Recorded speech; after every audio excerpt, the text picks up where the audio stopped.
आज का ये वीडियो बहुत इंपॉर्टेंट होने वाला है।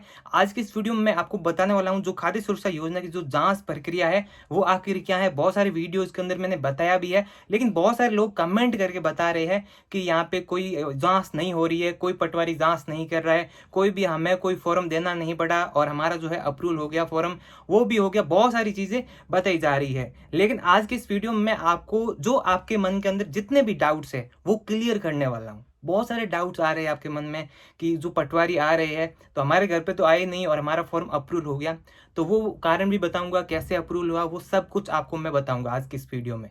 तो इस वीडियो को शुरू करते हैं बिना टाइम वेस्ट किए, और चैनल पे नए हो तो चैनल को सब्सक्राइब जरूर कर ले, साथ में बेल आइकन को भी प्रेस जरूर कर ले। अब दोस्तों बात करते हैं कि एनएफएसए के जो फॉर्म है, नए फॉर्म है, उनकी जांच प्रक्रिया क्या है, और बहुत सारे वीडियोज के अंदर मैंने बता भी रखा है। अब जांच प्रक्रिया ये है कि आपको कोई भी ऑफलाइन डॉक्यूमेंट कहीं भी जमा करने की जरूरत नहीं है, ये आपको मैं पहले बता देता हूँ। कोई भी जांच करवाने की जरूरत नहीं है, कोई भी पटवारी से सिग्नेचर करवाने की जरूरत नहीं है, समझे आप। लास्ट बात मैं आपको बता देता हूं कि यहाँ पे कोई भी ऑफलाइन फॉर्म जमा करने की जरूरत नहीं है, आपको सिर्फ ऑनलाइन ही फॉर्म फिल करना है, समझ गए ना। सिर्फ ऑनलाइन फॉर्म फिल करना है, और उसके बाद में काम किसका रहता है, अधिकारियों का काम रहता है। आपको कुछ भी करने की जरूरत नहीं है। अब कुछ लोग कह रहे हैं कि पटवारी तो हमारे घर पर ही नहीं आए और हमारा फॉर्म अप्रूवल हो गया, पटवारी यहाँ पर ग्राम सेवक वो हो गया, वो भी मैं आपको बताऊंगा किस तरीके से अप्रूवल हुआ। अब क्या प्रक्रिया है, सबसे पहले आपने फॉर्म सबमिट कर दिया, देन ये एसडीओ के पास जाएगा। अब एसडीओ क्या करेगा, बीडीओ को भेजेगा, बीडीओ पटवारी को भेजेगा। अब पटवारी से जो रिपोर्ट प्राप्त होती है उसके बाद में बीडीओ अप्रूवल करने वाला है, और बीडीओ अपने लेवल से बैक भी भेज सकता है, कोई कमी आती है तो।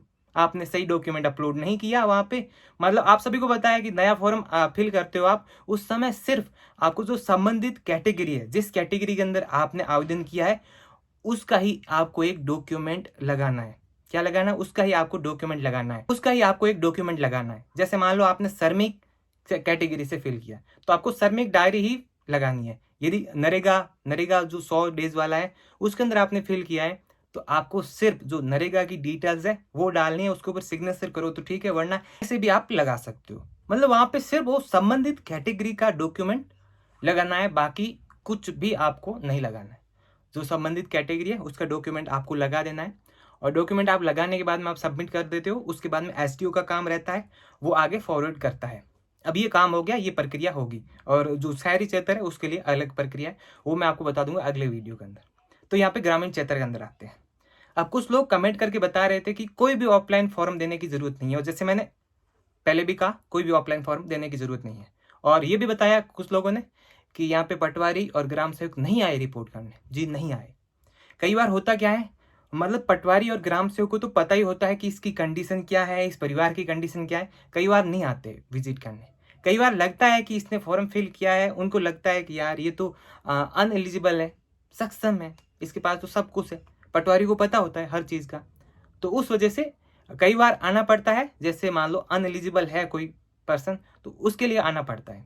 यदि कोई एलिजिबल है, मान लो असक्षम, मतलब उसके पास कुछ भी नहीं है, उसकी इनकम 1 लाख से कम है, सरकारी कर्मचारी नहीं है कोई, या निजी जो भी निजी कंपनी के अंदर भी कोई नहीं लगा हुआ है, या फिर इनकम टैक्स फाइल नहीं करता है, या फिर जो या फिर वाहन हो गया वो नहीं है, सीआरपीएफ वाहन और येलो प्लेट या फिर जो ट्रैक्टर है वो छोड़ के वो हो गया, वो नहीं है, तो मतलब उनका क्या करते हैं, उन सभी को पता रहता है पटवारी कितने लोग होंगे गांव के अंदर, तो उनका तो पता ही रहता है।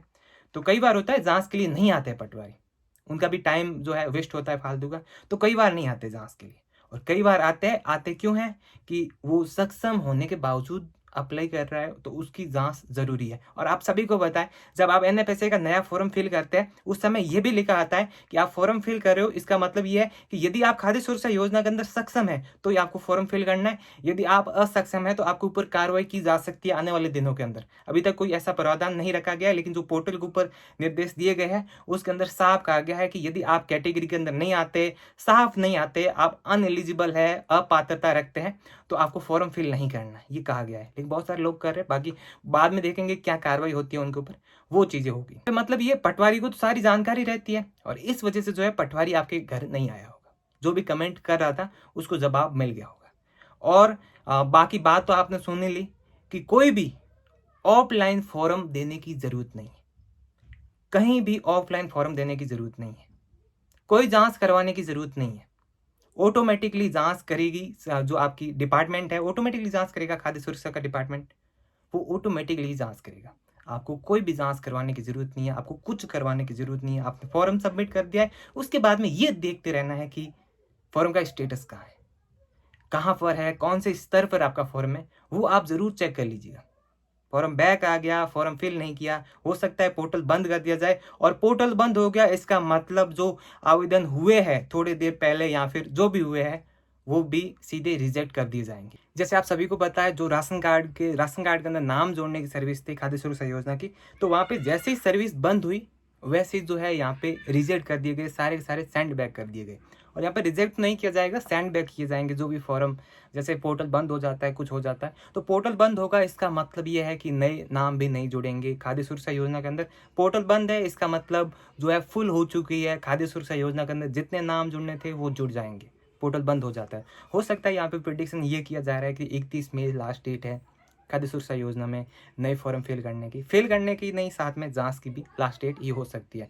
बाकी जो खाद्य सुरक्षा योजना में 2022 के अंदर फॉर्म फिल किए गए थे, शायद ऑलमोस्ट सभी जुड़ चुके हैं। जो भी एलिजिबल थे वो जुड़ चुके हैं, और जो अनएलिजिबल थे उनके फॉर्म सेंड बैक कर दिए गए हैं, यहाँ पे रिजेक्ट कर दिए गए हैं। उनका काम कंप्लीट कर दिया गया है अब, इसीलिए तो अब जांच हो रही है 2025 के फॉर्मों की।